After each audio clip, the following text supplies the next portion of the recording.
गुरुपौर्णिमेच्या दिवशी आध्यात्मिक उन्नतीच्या दिशेने एक पाऊल टाकण्याची अनोखी संधी परळी वैजनाथ येथे आयोजित करण्यात आले आहे.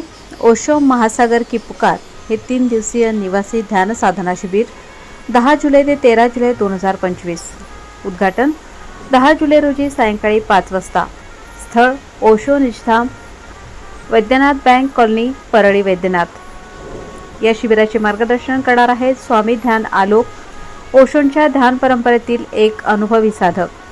ओशोंच्या मौन, ध्यान, नाद आणि प्रेम यांचा संगम साधणारे हे शिबिर आध्यात्मिक जिज्ञासूंना अंतर्मुख होण्याची आणि आत्मिक शांतता अनुभवण्याची सुवर्ण संधी देणार आहे. या त्रिदिनी साधनेत मिळेल जीवनाच्या नवनवीन उंचीचा अनुभव.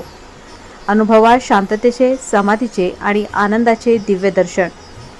ओशो म्हणतात, सेलिब्रेट युअरसेल्फ, सेलिब्रेट लाईफ. काय सांगाल प्रणाम. आध्यात्मिक आणि परमात्मा प्राप्तीसाठी वाटचाल करणाऱ्या सर्व साधकांना ओशो निजामकडून श्री स्वामी ध्यानालोकीचे प्रणाम. या ओशो निधामाची स्थापना 30 वर्षापूर्वी झालेली आहे.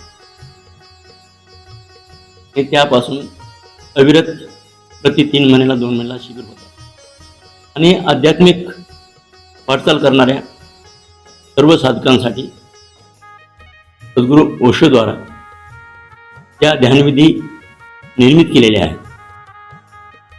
त्या विधीद्वारे जर साधना केली तर ज्या विधी परमात्मा प्राप्तीसाठी जन्मच्या जन्म लागतील, परंतु सद्गुरू ओशोंच्या या विधीद्वारा अवघ्या 3 महिन्यामध्ये 6 महिन्यामध्ये अनुभूती प्रत्येक साधकाला येते.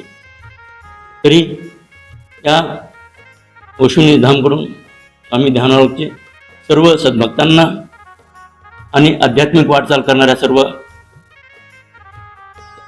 साधकांना आवाहन आहे, त्या आध्यात्मिक प्राप्तीसाठी सद्गुरू ओशोंच्या या ओशो महासागर पुकारमधील आणि या शिबिराचं आयोजन केलेलं आहे.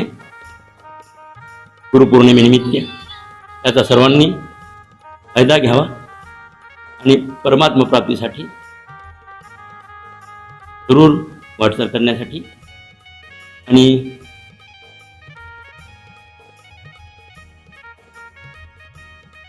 साधारणतः हे जे शिबिर असतं ते तर या शिबिरचे उद्घाटन गुरुपौर्णिमेला संध्याकाळी 6 वाजता होणार आहे आणि त्या गुरुपौर्णिमेनिमित्त 6 वाजता जे ध्यानविधी होतोय त्या विधीद्वारा सद्गुरू ओशोंना आवाहन केलं जाते आणि त्या विधीचं नाव आहे व्हाईट रोब. मग या पूर्ण साधनेमध्ये साधारणतः तर सकाळी 2 सत्र होतात, 2 ध्यानविधी होतात, त्यानंतर दुपारी 2 ध्यानविधी होतात आणि सायंकाळी 2 ध्यानविधी होतात प्रति दिवशी. नाही, प्रति 3 महिन्याला शिबिर होत आहेत. काय आव्हान काय कराल?